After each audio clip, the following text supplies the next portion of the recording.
temper going up, I'll depart. I have to find the paper this morning, but the tax announcement yesterday criticised me both left and right. In my view, that Unfortunately. Orena, kia ora koutou. Welcome to this first formal meeting of the Governance, Communication and Engagement Committee. I'm tempted to call it GCE, but for some of us that means something entirely different. So I'll avoid doing that. Welcome to the comms staff. I can see at least 4 of you over there, and it's always good to have you in the chamber. Welcome, Michael. Michael and I are co-chairs of this, but we've agreed that I will actually be the chairperson, at least in the meantime, until Michael changes his mind. No, not going to do that. We have an apology from Councillor Malcolm. Would somebody move? Thanks, Carmen. Seconded. Thanks, Alexa. Those in favour say aye. Aye. Against, carried. The agenda, I'm assuming, is seen to be straightforward and inclusive, and there's no additions that I'm aware of. Anybody want to declare a conflict of interest on any matter related to the agenda? No. There's no public forum. We don't have any minutes yet. And I'll just note that yesterday we had a preliminary meeting of this committee in the guise of our discussion about community survey. And that was a very good start, I thought, and I'm sure today will be a continuation of that level of discussion. We have 3 papers. The first one is to do with governance appointments, and that is appointments made by this council, such as a CEO, such as a director of Port Otago. And what's the other one, Liz? The remuneration. Exactly, yes. Oh, no, sorry, that's a remuneration paper. There's another form of appointment. The independent member of Audit and Risk. Audit and Risk Committee, that's right. So it's a recommendation in this report of a procedure we might choose to follow when we're making appointments of that sort from this table. And I welcome Nick and Nicole and thank you for the work you've done on this paper, which is, I thought, very thorough and very interesting. Nick, did you want to talk about this, or Nicole, either of you? I can just cover it off quickly. I mean, I'm sure that you've all read it. There's 3 parts to it. The first part is the if you like, the HR piece that Nicole has done, which is all the steps that need to go through when an appointment is made, whether it's regardless of which category of those 3 you just went through. And then there's 2 guidelines that are specific to recruiting Port Otago directors and the Audit and Risk independent member. So those 2 guidelines are there. If you remember, from my point of view, if you go back to when we were looking at the Constitution of Port Otago, we suggested having a guideline specifically for the appointment of port directors that could include some things that wouldn't be in the Constitution itself, but would, give that guidance or a policy direction to council when it was doing the appointments. So that's that guideline, and then around that, Nicole has put over the top of it a formal policy around recruitment in general and all the steps that this table needs to follow when it goes through appointing a CE or any of those directors or the independent member. Aye. Kate. Thank you. I've just got one question, and it relates to referees and how they approach. And so the first question is it standard, or would we, as part of an application, expect to ask for referees? And would that be considered to be in writing that they, as part of their application, or that if they provide those referees, that is sufficient in terms of these, as being in writing to contact them?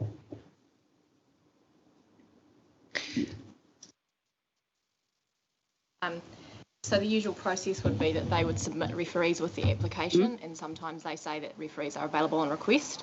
Okay. It would be best practice to obtain their written consent or for an agency acting on your behalf to obtain their written consent before contacting any of those referees, even if they were listed. Okay. And the next question is, and this is a problematic one because I've been very happy with that process in the past, and then I read the article about, not that it wouldn't necessarily would have saved them in that instance, but the Ministry of Transport lady who went to England. And it really concerns me that if you've got a process that is governed by the applicant, then you will not find out what they don't want to find out.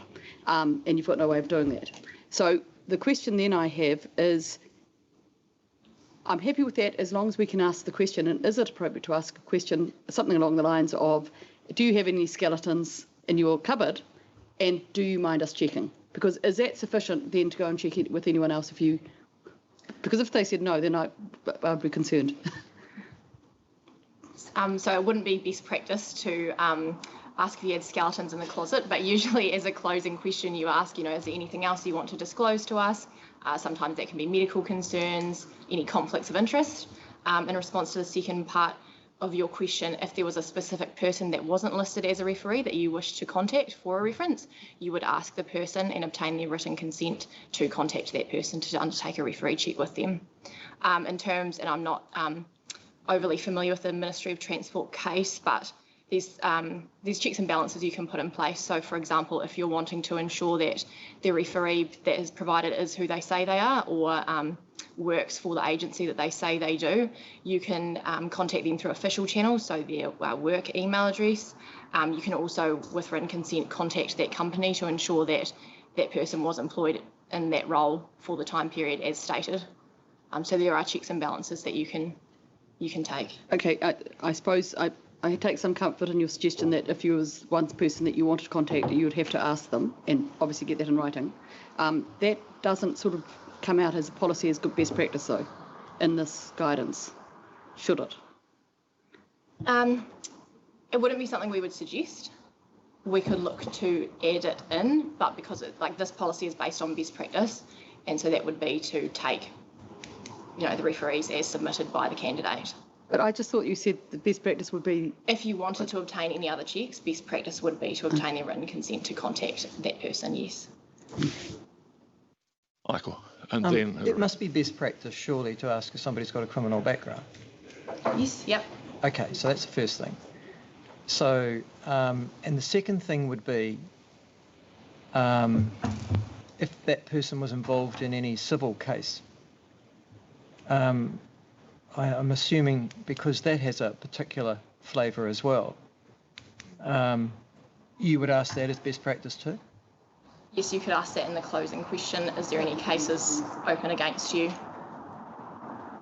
It has been, there's often a general question that I have been asked on occasion, which is something in the realms of, is there anything in your background that may come up that would cause you or the organisation any kind of embarrassment or issue? Page test. That's a good question. Yeah. Hilary. I can see the point of the privacy issues, but I think this has sort of gone a bit further. Because on the one hand, we're supposed to, for example, with the Port Otago people, choose people who have got impeccable business ethics or something. And on the other hand, you're only allowed to ask somebody who is going to say, of course they have. And so that's one issue, is that to get best evidence, which a lawyer would usually be looking for, being stuck with the referees that somebody has given as information is not what you'd usually do, and not what normal people would do. Normally if you're looking for somebody for a job, you would make other inquiries, at least at the level of looking at their Facebook page and things, and see if they've made a complete Twitter themselves or whatever. And there's a problem to me in whether,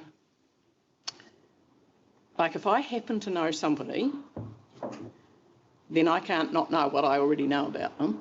If I don't happen to know them, I'm not allowed to ask somebody else who does happen to know them.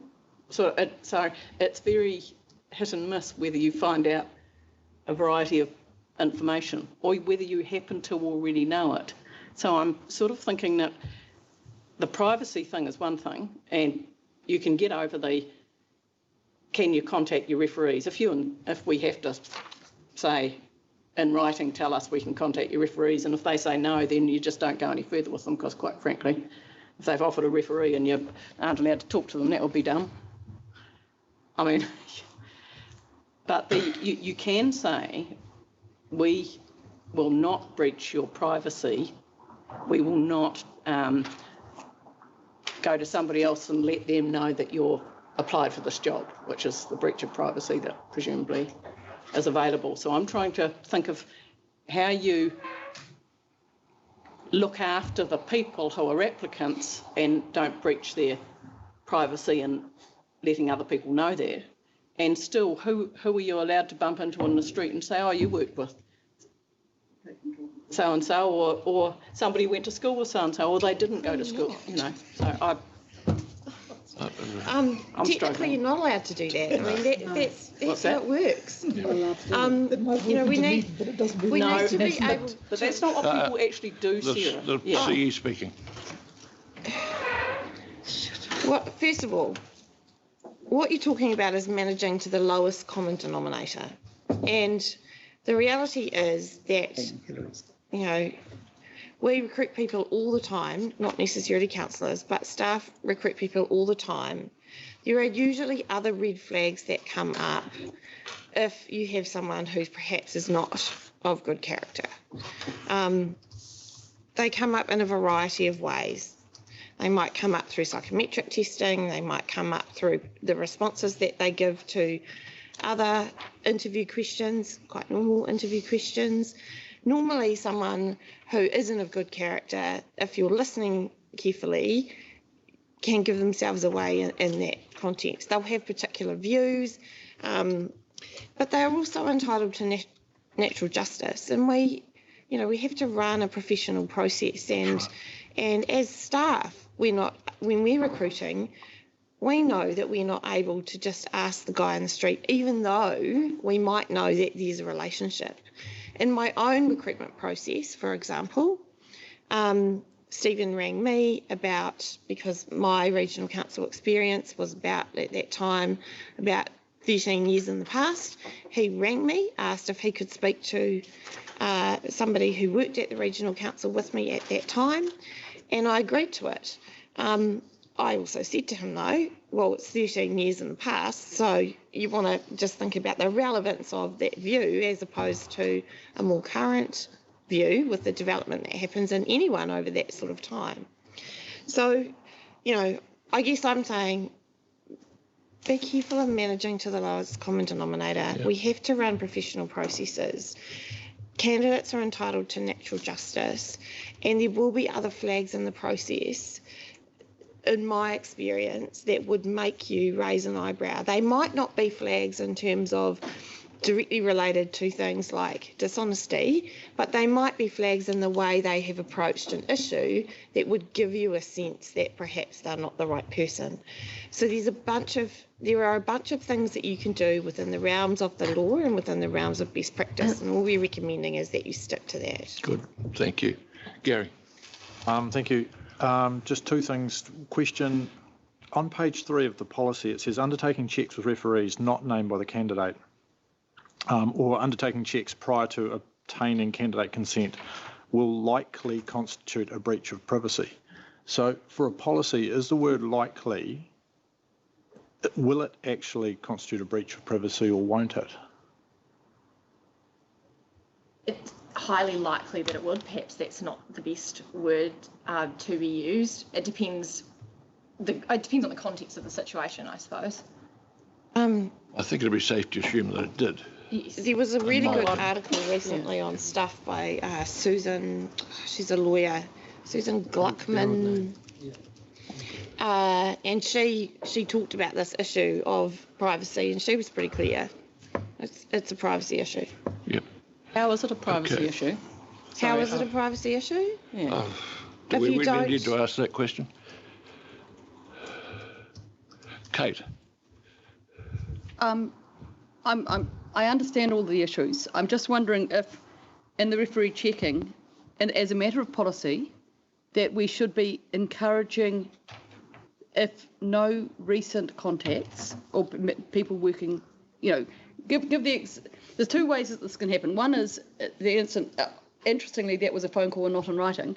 That you had that conversation with Stephen. But where you want to check on the experience in that field, which has been some time ago, so it's not a recent check, and I get that. Or if the person has been working in an industry but has only given you referees that are 10 years that they've worked, so it works both ways, whether this should actually say encourage you to, if you're concerned about the referees and the relevance of the referees, encourage you to ask for more relevant referees, because that is the area that I'm concerned about, is that we get relevant referees, and that this at the moment stops you. It doesn't encourage you to get the most relevant referees as a matter of policy. Do you have any comment on that, Nicole, or no? Yeah. I think that's probably reasonable. Yeah, thank you. So, for example, some referee checks are things like, you must have your most recent employer is one that often... Yeah, no, I agree, and that isn't in here, and that's just that nuance that I would encourage. And so I just think that needs to be nuanced in there. I do think referees, though, they don't always just give glowing feedback. I appreciate that. It depends on the questions that you ask. I'm just in relation to something Councillor Calvert said. It depends on the questions that you ask, and one is often around where does the person need development, or what happens when they get stressed, or questions like that. So you can ask questions that will help to, weed out if there is anything that they might need some assistance with. Gretchen, followed by Michael, followed by Brian. Might be too early, but I'd be very happy to move the recommendations and put forward the option A, I think it is. Oh, sorry, it's not really. It's an or, isn't it? A or B. Intended as an option rather than, so for A, including guidance on director residency in New Zealand as a preference. This is in my mind, a common sense, not even necessarily best practice, it's just standard practice, natural justice approach. And, I fully approve what is written there, and it is how we should conduct ourselves. It's obviously relating to governance appointments, which are selected, not the entire council's procedure. But it's important that we have them. They're very important positions that we consider as governors, and we need to do that really well for the good of our ratepayers and our organisation. In terms of reference checks, which seems to be getting a lot of discussion, people give who their referees are, and then if we want to seek other ones, they might be your most recent employer. They might not be. They might be something else if you've been working recently in something fairly unrelated to the field. Doesn't matter. But you would assess, using your common sense, who you would like to ask. You would ask the person. It would be best practice to get it in writing. You would try to do that. And then you would go based on that. We don't really need to have further discussion or policy, I don't think, on terms of that. We ought to assess it yourself.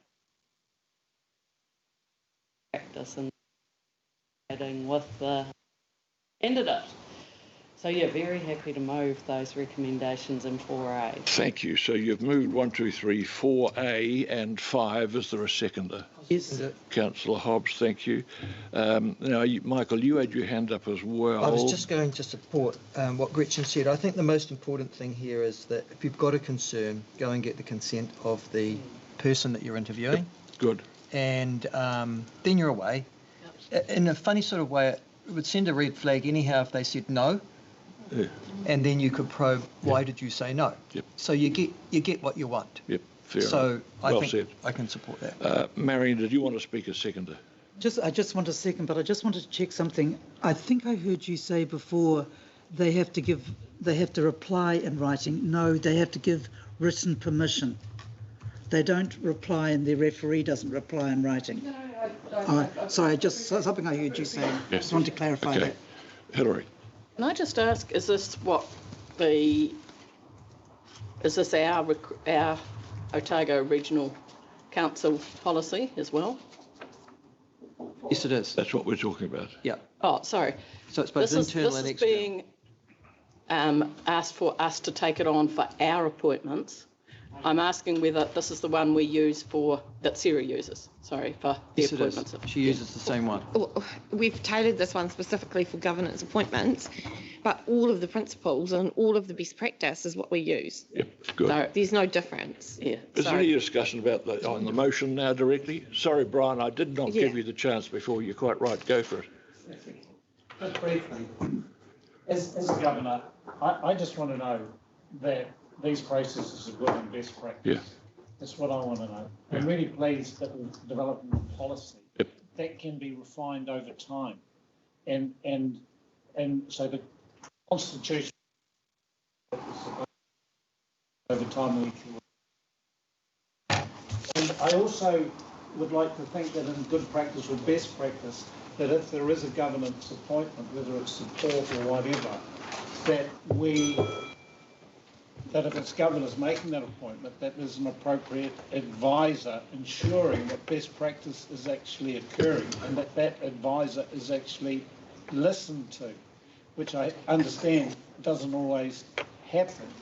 Is that in our policy, or does it need to be in our policy? No, it doesn't. Just in terms of how we actually manage that process, and that's the question.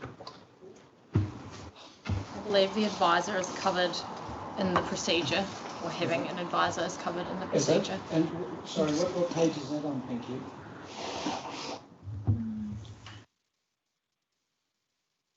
Oh, it's under it's on page 10 under panel establishment. So the panel should have a named chair, and each individual's role on the panel should be clear, i.e., decision maker, advisor, support. Excellent. Yep, that's right. And I implore that in the future that is actually adhered to. Thank you. Thanks, Brian. I'm about to put the motion unless there's any other speaker or motions in plural. Everybody clear about it? All those in favour say aye. Aye. Against? It's carried, and thank you for that discussion. Nicole, thank you for your guidance. Very comprehensive, very thorough. Well done. Mr. Chairman. Yeah, sure. Sorry. Listen, it's with your indulgence, sir. At the start, when you asked the agenda to confirm, there was one issue that I wondered if we could just confirm very briefly. It'll take 5 minutes. It's the Essentia news clipping service. It's been raised by councillors, and I just wonder if we could put that on the agenda for some discussion a little later on. I'm happy to do that at the end of the agenda. Is there any objection to that? We have the staff here who can respond. And that's great too. Yeah. Okay, brilliant. that's good. Thank you. Cool. No, thank you. Shade, come up and join us for the Eco Fund discussion. And Richard? Oh, okay. Whoever.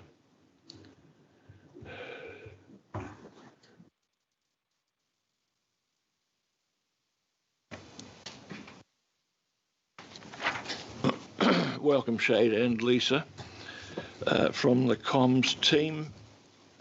The paper is a report prepared by Shade on the Eco Fund up to the 30th of June 2020. All the activity there, and it recommends, as on page 16, which we can come to at the appropriate time. But first of all, Shade, did you want to speak to this? I'm happy to take it as read, and if there's any questions. Okay, Lisa, do you want to make any comment about it?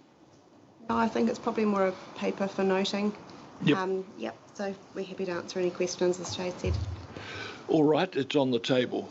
And if anybody describes the Eco Fund as a feel-good project, I'll come over and clip them over the ear. A flat white is a feel-good project. 250,000 of public money is an investment process. Marion. Yep. I went through, thank you, it's a really lovely, clear report. I went through last night, and because I probably know Dunedin quite well, I could see the same people coming up under different things. Are you aware of that sometimes? Oh, look, I'll give you an example. There's a Halo Forest project, okay? And then I'll go along and I'll find another one out of PFD. Okay, predator-free Dunedin, and I'll find another one. And I think I can do that in other places too. Sure, you could do that in London, let alone Dunedin. Yeah, so what I'm worrying about, love, is that sometimes the names that people come under don't always disclose. Are you aware of it? All the interconnections? Maybe I should look over them more often. A lot of the time, yes, like things like the Halo Project and very prominent figures, but I guess the applications are judged on the merit of the project rather than taking into consideration too much who's behind them. Thanks, Ed. Mr. Jamal, don't explain why I'm worried about it. Is that, you know, with most lovely projects like this, people in the know can reapply under different kind of headings. And I'm wanting to make sure that we're quite rigorous. And I saw how you advertised. You advertised quite widely. And making sure that we get this out to a range of people. That was all. It wasn't a major criticism. I was just a bit nervous as I started to look through. Councillor Scott, Brian, and then Kate, and then Hilary. Yeah, great. Just a couple of things and I'll put a question. The first one is obviously a thank you. It's amazing how quickly this has become an important part of what this council does.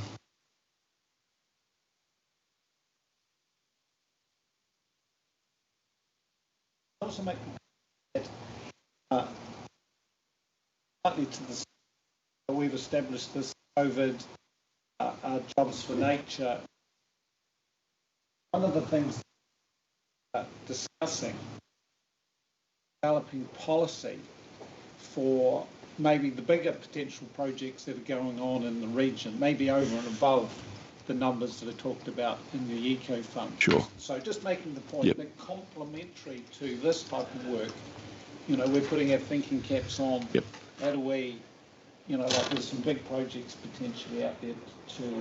Yeah, I'm sure pretty soon, Brian, we will have another discussion about biodiversity and what the council can do in terms of investing in that very important project, which may bury the Eco Fund to some extent. Well, it may or may not. It may or may not. Like it seems to me that the particular niche here for these particular projects is to support smaller projects that are just getting on with stuff, positive stuff. Yeah. I am hoping it fits into the strategic picture, and that is my question. So my question is as our policy around biodiversity evolves, as our policy around water quality evolves, or say for example biodiversity, we're awaiting a report on mapping on biodiversity. So once we get that information and the policy is refined, will that policy impact on how the Eco Fund decisions are made? Well, my reaction would be almost certainly it will. Yeah, not necessarily the way in which the decisions are made, but the scale, the appropriateness, the spread, all manner of things will change if we do relaunch our investment in environment community organisations with a biodiversity purpose. So when the Eco Fund, it's a while since I've been on it, but when the Eco Fund panel meets, they go through, these are the policy priorities we're trying to support? That's right. Yeah, exactly. So every applicant is assessed against the priorities which are set on the application form. So it's all aligned in terms of the OS. It is. No, it is certainly. Yep. I think Kate was next, and then Gretchen. I'm happy to move whenever you like, but thank you. Just it's a matter of a question. I've got two. The first one is I've got a question and a statement actually. The question about the SMAC test, which I've been really impressed with and read the NIWA site about them some time ago, and would love to see that as something that we engage communities, especially schools, doing for citizen science.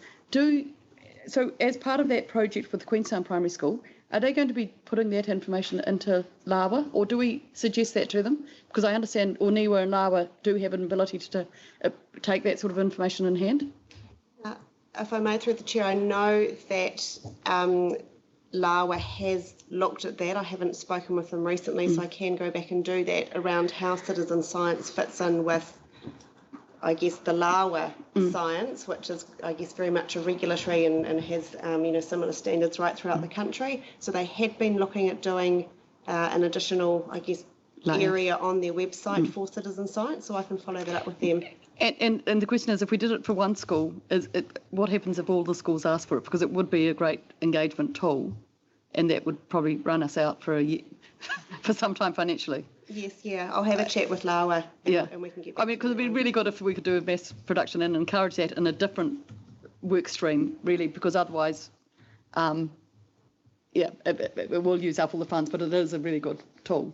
Yes, yeah. Okay. I know also Enviro schools have funding that they use for some SHMAC kits as well that they share between schools. So my statement, and I just wanted to cover off only because Councillor Hobbs mentioned it, Predator Free is by nature a 24 groups amalgamating together to deliver government policy. So it's really hard, I appreciate you do, but I just wanted to say it's really hard for them, and it was really clear when that happened that by amalgamating, it didn't preclude them from working individually on their own other separate projects. Right. Understand that. Yeah, I just. Yeah. But I could also go in and look at Makarora, and obviously there's a wonderful person in Makarora because they've applied for 5 different things over the time. Yeah. Well, I can imagine that if I wanted to look at your CV, I wouldn't mark you down for being heritage and biodiversity and everything. So yeah. Thanks, Kate. Good points. I forgot Hilary. Sorry, then Gretchen. Following on from the point well taken of Marion about the same people being involved, and of course they are because that's what their passion is. Yeah. I wonder whether part of that is that we could, I mean, I know we advertise like in the ODT and things, but could we do some target sort of advertising to get things in front of particular people? And I'm thinking, what started me thinking about that was like iwi, we're supposed to be partners of theirs. Do we particularly say to them, remember this fund's time is coming up. Have you got any projects you want to put them in for, and just look at some of the places who are not the usual suspects that we've rounded up, as it were, and target that sort of some advertising towards them to encourage not the usual suspects a bit, and particular iwi. We don't need to advertise to them because we meet with them at mana to mana, and it has come up at that table. Yeah. No, I'm just sort of saying specifically, thinking we want to be. From my knowledge of Shade's work, that's something that you do, Shade, is you make people aware, say in South Otago, North Otago, those parts of the region where we haven't always had a great deal of application. But the point, again, is a good one. We do advertise widely. We use a range of media, electronic and print, and we use our own networks as well to make sure that the Eco Fund and its criteria is really well understood. Who else did I see over here? Gretchen, of course, that's right, and then Andrew. I'll second the recommendations, and just thinking this is an annual report. Who moved it, by the way? Kate. All right, thank you. Annual report, which is great, and fantastic work has been going on, and we've actually, I think we paid out more money than we actually had set aside for that year, which is great. Dipped into some reserves, set aside from other years.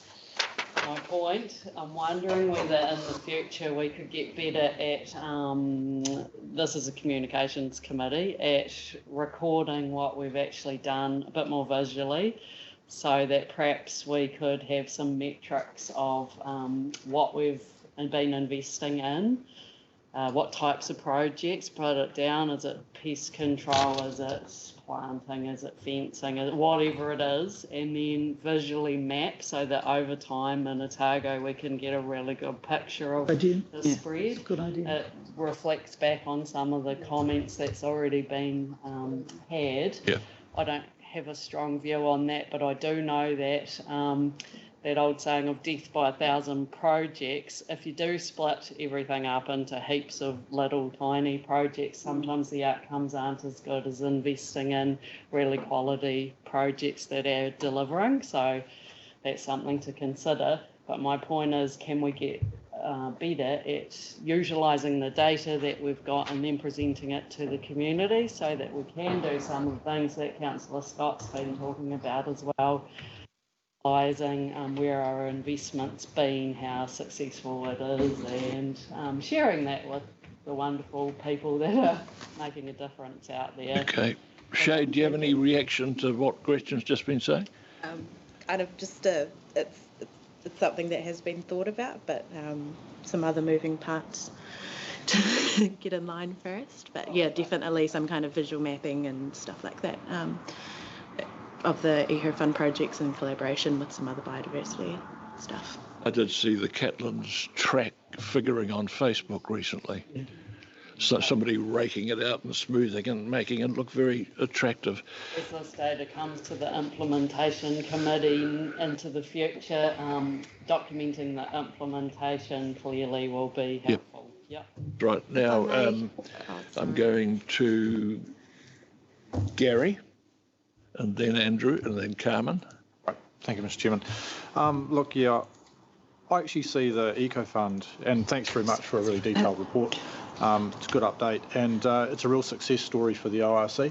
And I think when these applications come in, they are treated with a high level of rigour by staff, and then under Councillor Deaker and the panel, they get a very high level of rigour again with the panel. So it worries me a little bit if there were dispersions cast against the process, because I think it is actually very successful, and it is when you see ongoing applications, it's either ongoing projects that are continuing year by year, or you've got these community champions who are out there and they just get involved in a lot of stuff. You ask busy people to help you with things, and we give out multiple lots of little sums of money, and I think we really make a difference with it. So I think more so than anything else, just to say well done to those involved.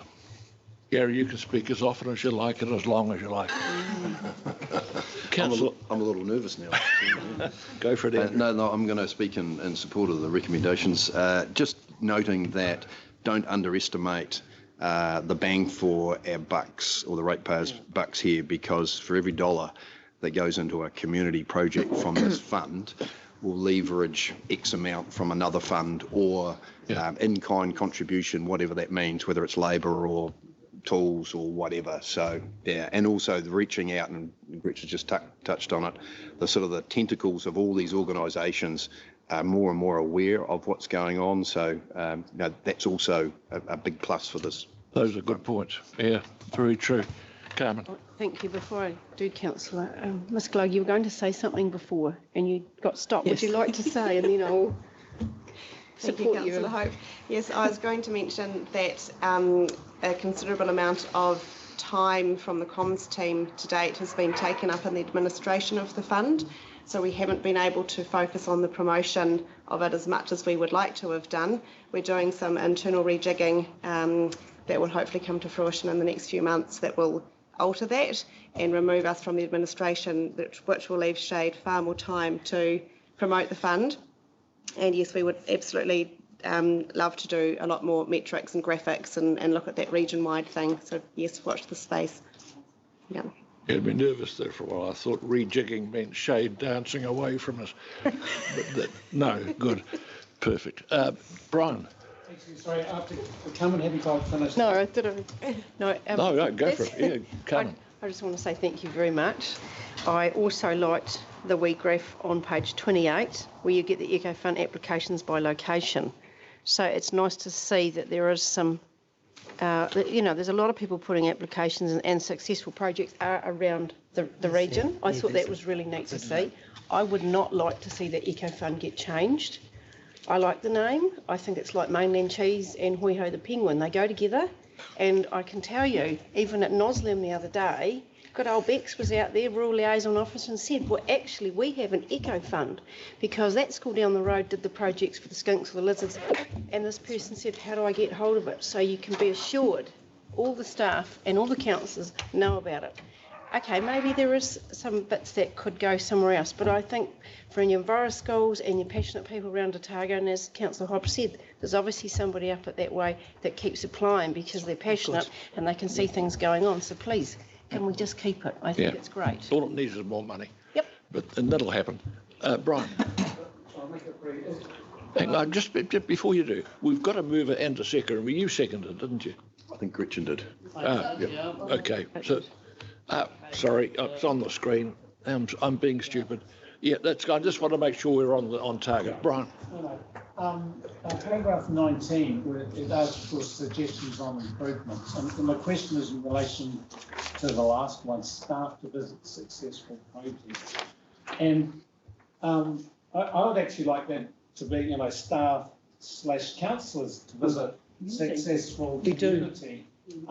Because, like, as a councillor, I'm aware that it comes across their desk, but I would like that in our regions, the councillors actually champion these projects, actually visit these projects. Yep. You do. Say thank you and understand. Sorry. You have been asked to, darling. Well, like as an individual councillor. Yes, as individual councillors. I think we can do that. Okay. Well, hands up. Who's visited the eco?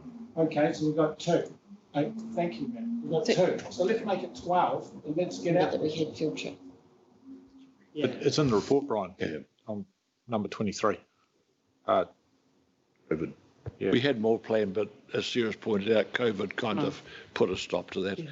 But actually, you were the person to make that suggestion because Tomahawk Lagoon, a project you have championed powerfully, would be a very good place for us to go and have a look at the results of Eco Fund. We've put a lot of money from the Eco Fund into 2 aspects of Tomahawk, haven't we?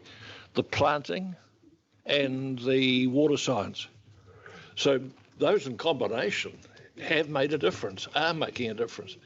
It'd be a good place to go. Yeah, all I'm simply saying is, okay, maybe it's to do with COVID. Yeah, I agree, yeah. Hillary, and then I'll put the motion. Sorry, no, I have nothing to add. Oh, I thought I saw you waving your hand. Can I just have a point of view? Yeah, Marion. Just listen, darlings, I wasn't trying to be critical, and I want to say that very carefully to you too. It wasn't meant being critical. It's just that when I started looking, I looked along, for instance, along the peninsula, and I saw the hill, the cone, and then I saw something else. Yeah. And I just want us to be on the defence sometimes. That's all. An extra pair of ears. Good. But I think it's a great thing. Is there any other comment or question about the motion before I put it? Those in favour say aye. Aye. Against, carried, and thanks heaps to you in particular, Shade, and you, Lisa, for your comments today too. Which takes us to our second to last paper, which is to do with local government members' remuneration. Boring. What isn't if you're paying? They're an interest. And I'd like to make a comment on this. Yeah, please do. It's all on page 29, and there are yards of it, but most of it is stuff you don't want to read. Marion. You will see in there that Otago had an exception done, and we, as the chairs and mayors, did not have it done for us by the Remuneration Authority, which is going through from whenever to January. Ours worked from March through to October, and so I $400 of my pay goes out not through the authority but through my checkbook every fortnight, and it has continued regardless of change of thingamajig to the 2 charities, and you might be interested in knowing Life Matters, which is a suicide trust here in Dunedin, and Happiness House, which is something in Queenstown. And that was done by all the mayors. And the reason that they did it, I personally would rather have waited until Remuneration Authority did it, but they were desperate that they thought that some of the councillors only earning about 20,000 and some of the smaller councils were going to be hit, and they wanted to do a preemptive move. And it would have looked very sourpuss if I didn't, so I did. Okay. Okay. Marion, thanks for telling us all that. Soon, thank God. Very helpful, very good. Should be picking up the tab. Welcome, Amanda. Just before I go to other councillors, is there anything about this paper that you particularly wanted to highlight to us? Oh, just to say it's administrative. So Sarah had sent the information through when it came out, but we hadn't put it through a committee. So that's why we've presented it in this format today. Thank you. Councillors Kate and then Brian. Oh, okay. Brian. Just simply to say that I'm supportive of no changes. Year. Are you moving the motion? I'm happy to second it. Thank you. Councillor Michael? I do think, though, that we need some press around this, some local press and our staff, that there will be a pay freeze, essentially. There is an operation. I'm not sure, apart from, this is the first time that I was aware of it, is reading this paper, and I think that the public would be heartened to understand that we will not be receiving any more money than we received last year. But I do think that the public need to know, and at the moment the public doesn't. Thank you for that suggestion. Is there any comment on what Michael's just said? Just happy to move. Hillary? That was all. Bearing in mind that it's not our decision and it comes from central government, would we equally be keen on... But it's always reported, though. Yes, but what I'm saying is we should deal with it the same way as we deal with anything that central government does to us, really. It's not something we can... we can choose to say we were pleased to see. It just depends how it comes out, is what I'm saying. We can say we were pleased to see that they came up with that. We think it's right. Well, I think the headline is no pays rise for councillors. Full stop. No, that's just an election campaign, is what I'm saying. No, it's not. It's not an election year this year for us. No, it is for them who've decided it. Anyway, whatever. Whoops, sorry. Okay, Sarah would like to contribute to the discussion. I was going to mention, and Amanda might be able to correct me if I get this wrong, but we have a current lagoima in from staff anyway on this matter, looking at remuneration and cuts and who did what, both governors and council staff. So that will need to be responded to anyway. Okay, thank you. Going back to Michael's suggestion, Hillary's made a comment. Does anybody else want to comment on that? Or support it, or deny it, or whatever? Alexa? It's something, I don't feel strongly on whether it goes out or not. I think the information is public. It's public because it's in this meeting, and I kind of feel that we don't need to be talking about it greatly. I thought it would be expected that we wouldn't have a pay rise, as most people wouldn't, and it's. Can I respond to that, Michael? Yeah, I don't think it's something we have to talk about. We're imposing a rates increase for this financial year of a quite considerable amount, and sorry. Considerable amount. Sorry, Mr. Chair. Sorry for this current financial year. We're talking 2021. No, we're talking now. We're talking 1920. So we're currently in 2021. 2021, yes, for this year. That's right. It was nil general rate increase, and what was it, 2% or something on the? No, but it's not. It's not a nil rate increase. I got mine was $3. I've just checked. There you go. Yeah, but we stopped. So as a percentage. Checks and balances. Yeah. What's the point you're making, Miles? I'm just saying that it's important to know that if you're meant to be leading, and we're meant to be, I keep on stressing that we are saying councillors will not be receiving any income increase for the next 12 months. And that is an important indication to our community that there is some restraint at least. Yeah. Now, whether it's been imposed nationally or not, it's irrelevant. the point is there is restraint. And I think that needs to be pointed out. It is always pointed out the reverse. So every year they say there's always a headline. And just to answer the Stuff thing, Stuff may know, but the rest of the community necessarily won't. And certainly my community in Central won't know that we are not receiving a pay increase. I think it's important to communicate that to them. Brian and then Gretchen, I think it was. No. I agree with what Councillor Laws is saying. Thank you. Okay. To move it, that was all. You're moving? Yeah. I seconded it, sorry. There was a mover. Oh, you have seconded the motion. Now, which leaves then, if Michael's suggestion of if the staff pick it up, then we don't. A media statement. You're going to rely on the staff to do something? Yes, I will. All right. That's fine. So we've got the motion. Let's stick to that then. It's got 3 parts. It's been moved and seconded. Scott and Hope. Is there any further discussion on the motion?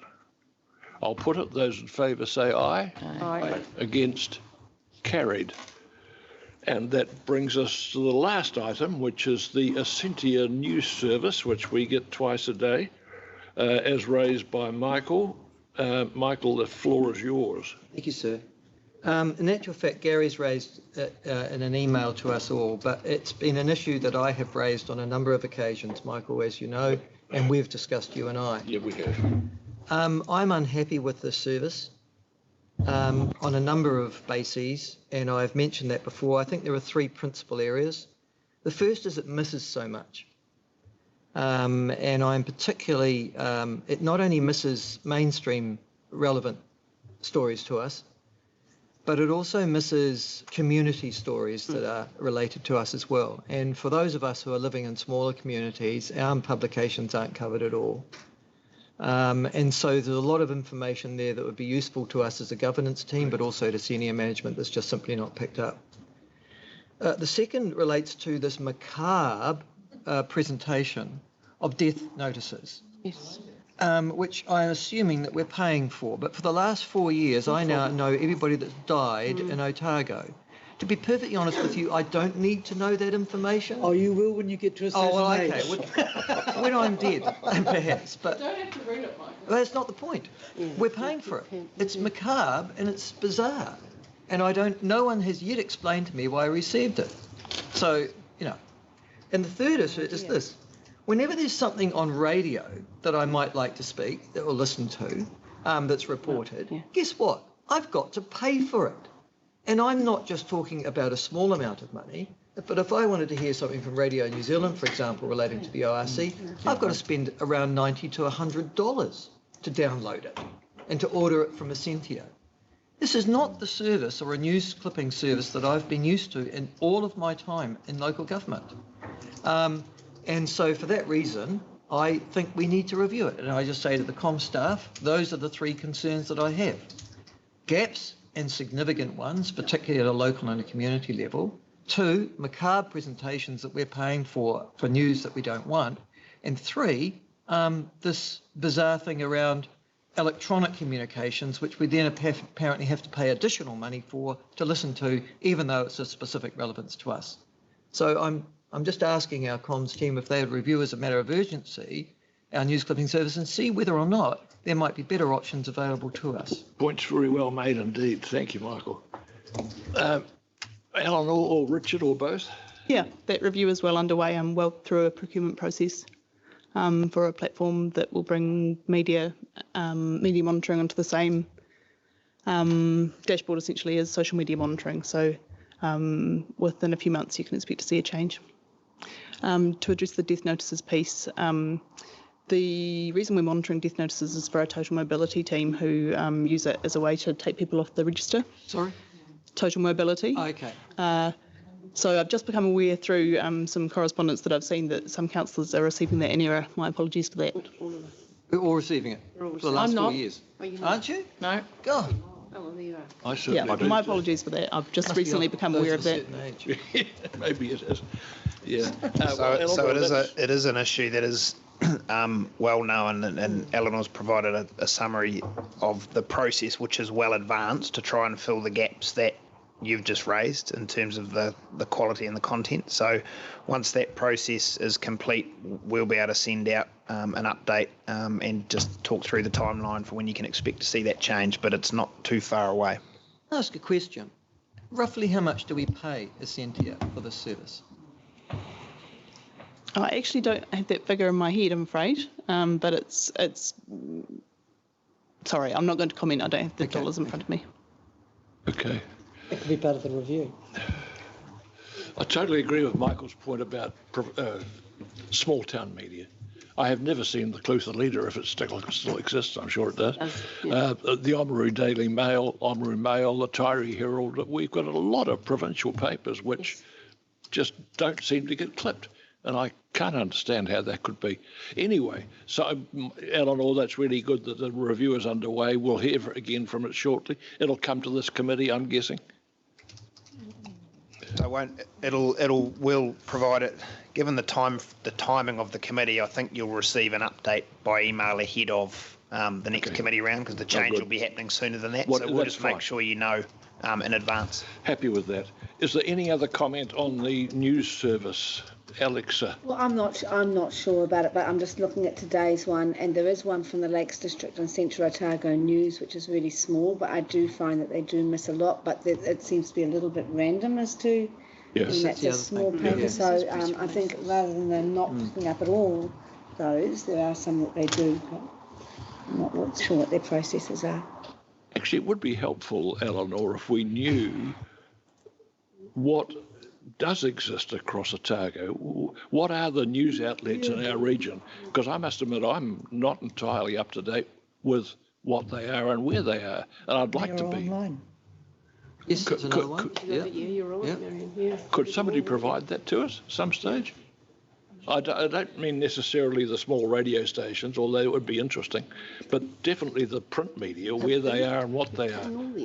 Why would you exclude small radio stations? Yeah, no, they're important. Okay, yeah, well, I was thinking more of the car garage type, the very small radio stations, and I know there are some of those. You're saying, Michael, you're in dangerous territory. Am I? Just because I don't hear you doesn't mean they're not important.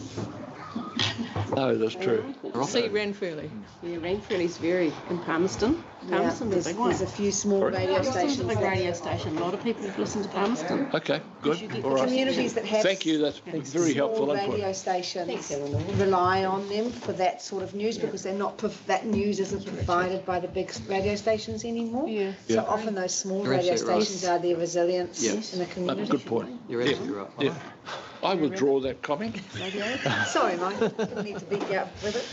I guess all my radio time was in the big networks, not in the Glenorchy radio is tiny. It operates out of my mother-in-law's garage. That's for you to be sad about. The town relies upon it. I didn't make a very good job of that discussion. No, you did. But you just provoked Michael, are you happy? Not getting a point Good. to impact. I'm glad we had the discussion. Thank you for putting it on the agenda. Is there anything final before I declare the committee closed? Thank you. It's closed. Thank you all. Thank you for Thank you, sharing. Mike. Gen 15 for the emergency